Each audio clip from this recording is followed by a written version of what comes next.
Good day and happiness life mga ka-life change. So for today's video, let me empower you, okay? Meron tayong tinatawag na winning habits. So ano-ano yung winning habits na to? Ito yung tinatawag natin na pwedeng makatulong para sa tagumpay ng buhay mo, okay? So dapat bawat individual may mga katangian na ganito. Number 1, kasipagan, okay? Kailangan ang pagiging masipag is tuloy-tuloy. Hindi napuputol. Kasi kasama ng sipag, yung tinatawag mo na diskarte. Kasi kung may diskarte ka, may sipag ka. Okay? At may tiyaga. Sabi nga nila, kapag may diskarte ka, meron kang sipag, meron kang tiyaga, magkakaroon ka. So, pag samasamahin mo yan, it can cause a winning habit para sa iyong buhay. Number 2, kailangan sanay ka also na mag-save, mag-ipon. Okay? Maaaring nag-iipon ka ng financial.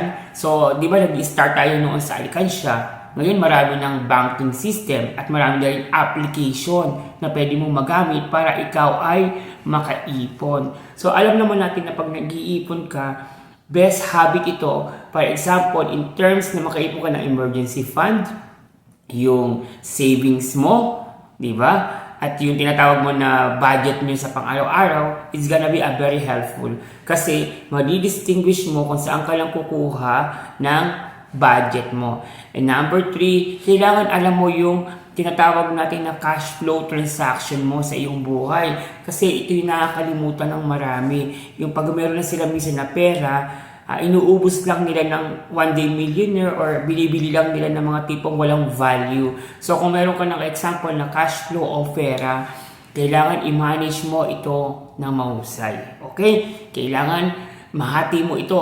For example, 10% sa tithe, 20% sa business investment mo or personal, and 70% is yung personal expenses ninyo. So, a total of 100. So, maganda yung figure na to. Kasi 10% inuuna natin talaga ang Lord. Okay? Sa lahat ng biyaya na nangyayari sa buhay mo, pwede ka mabigay sa Lord ng 10% lang, di ba? So, yung 10% nito pwede gamitin sa charity or sa mga religious works or mga activity mo para sa Lord. Okay? And yung 20% mo naman, yan, pwede kang pay yourself. Tapos, yung mga tipong ginagamit mo for business purposes mo or sa mga plano or goals mo na personal. Okay? So, malaking tulong yan.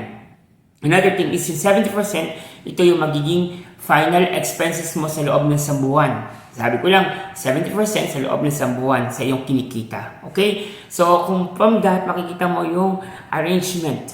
Diba? Makikita mo yung habit mo. Why? You are doing step by step, figure by figure, shape by shape. So, from that, pag na-maintain mo yan, yung winning habits na yan is magiging tagumpay ka sa iyong buhay. To God be the glory and God bless from Life Change OFW Journey.